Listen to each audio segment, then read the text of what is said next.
Hey y'all, I confess I don't know what they teach kids in preschool or kindergarten now, but what it seemed like we used to teach them was don't be a tattletale.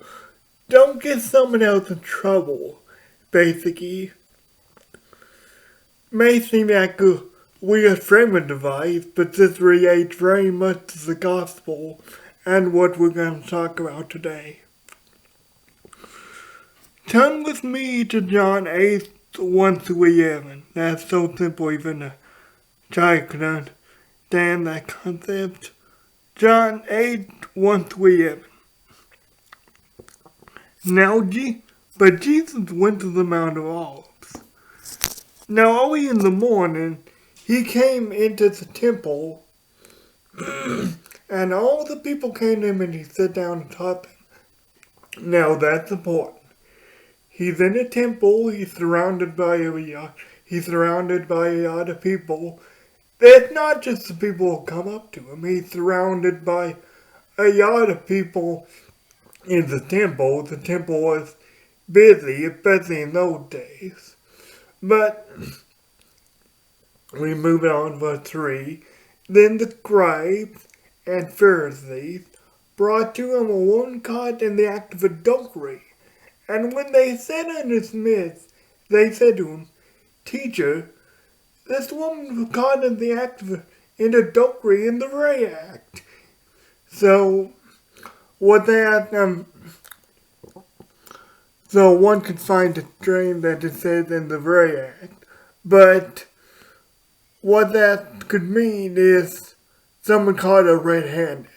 Someone walked in on her basically. Someone caught her red-handed from a first-person point of view. Now Moses, I imagine a very snooty, snobby voice reading this, a very self-righteous voice. Now Moses in the law commanded us that such should be stoned. But what do you say? This they said, testing him, that they might have something of which to accuse him. But Jesus stooped down and rolled on the ground with his finger, as though he did not hear. So when they continued asking him, he raised himself up and said to them, He who was without sin among you, let him throw the first stone. And again he stooped down and rolled on the ground.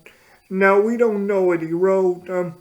We don't know what he wrote on the ground that second time, but some people believe he wrote on the ground every sin that they committed in the deep and dark points of their heart. But that neither here nor there. I just think that's interesting. Then those who heard it, being convicted by their conscience, went out one by one, beginning with the oldest even to the youngest. So they had a tug on their collar moment. And Jesus was yet alone, and the woman standing in the midst. When Jesus had raised himself up and saw no one but the woman, he said to her, Woman, where are those accusers of yours? Had no one condemned you? She said, No one, Lord. And Jesus said, Neither do I condemn you. Go and sin no more. Now that's very important. Jesus doesn't let it off scot-free. He commands her, go and sin no more. But wait, why doesn't he condemn her in the first place? I mean, even today, don't we hear by the principle that adultery is wrong? That divorces are one of the reasons. Adultery is one of the reasons divorces should happen. That's set down in the gospel. I mean, why doesn't he condemn her in the first place? there's a difference between righteous calling out and self-righteous. There's a difference between righteousness and self-righteousness. Those those people that those Pharisees and scribes, other than it being a test that it says in the verse, I believe Jesus' other motive, what does he tell people? Hey, it's fine if you call people out because of God, because he knows it's an affront to God, everything. But if you're just calling someone out, if you're just calling people out to make yourself feel better, hey, he who is without sin casts the first stone. You're not any better than the sinner you're calling out. Because I know what's in the deepest, darkest depths of your heart. I know what you said in anger. I know what you even thought. I know about the murderous intentions you had, maybe your thoughts. So, there's a difference between calling someone out for God and calling someone out for yourself. And they were calling someone out for themselves. It was maybe a little bit to make themselves feel better, to pump themselves up, to say to the people, because you remember this was in the temple, a lot of people in the temple. And other than the temple being a holy place, the reason, and the temple being where Jesus was at that moment, the reason they could have dropped out in the temple instead of doing it privately is to pump themselves up, to say, oh, look how righteous we are. We're calling out this wicked one, this adulterous one. If you're not calling someone out for God, then you're really no better than they are if you're calling them out for your own righteousness. So, coming back around a bit, they tattled on her in an attempt to make themselves feel better, in an attempt to make themselves look better.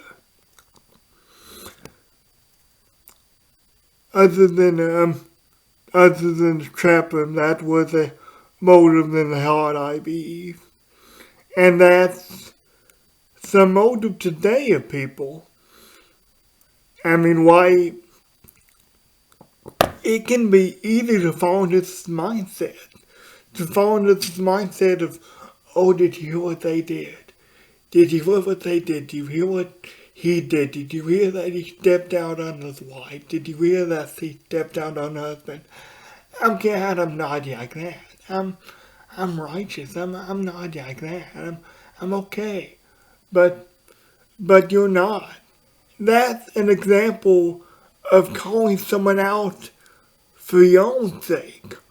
And what's funny, and maybe what was the odds on them at the time, I know, but what's funny is they did it straight to the Son of God. And he knows all the secrets, all the sins of the hearts. And like I say, schools of thought say that he wrote down every name of the men there, and every sin they committed. So that's just ironically funny to me. But it can be easy to fall into that trap. It can be easy to fall into that trap of calling someone out because of your own self. But even if you call someone out, that doesn't make your portfolio any better. Because you're still wicked, you're still a sinner, as we see here. You know, he who's without sin, we know that we know that's a bit of an impossibility because everyone is sinned and fallen short of the glory of God. I mean, I will say though, it sounds like I'm ragging on him a whole lot, and I am doing that to a certain extent. But, because they thought they could get one over on Jesus. But, it says, it says here too, one by one, from the oldest to the youngest, they left because they were convicted. Basically, they were convicted of their sin, and that's what Jesus ultimately wants for you. Jesus doesn't want you to feel bad about yourself. Jesus doesn't want you to, well, I still say Jesus doesn't want you to feel irredeemable. Jesus doesn't want you to feel like there's no way out. Jesus wants you to change. Jesus wants the heart change. Not just the superficial outside, okay? I won't do it again, but you have your fingers crossed behind your back.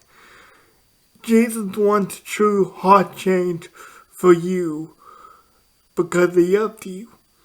And because if you don't change, then that's the right bitterness of the faith of Jesus Christ. And I mean, because of that, Jesus is going to let you live with your choices, but therefore you would spend eternity separated from Jesus, which is what you think he wanted, to be separated from an oppressive God. But that's not really, that's what you think he wanted. That's not really what you needed or what you really wanted. Guys, I love you. God bless you. And I'll see you next week.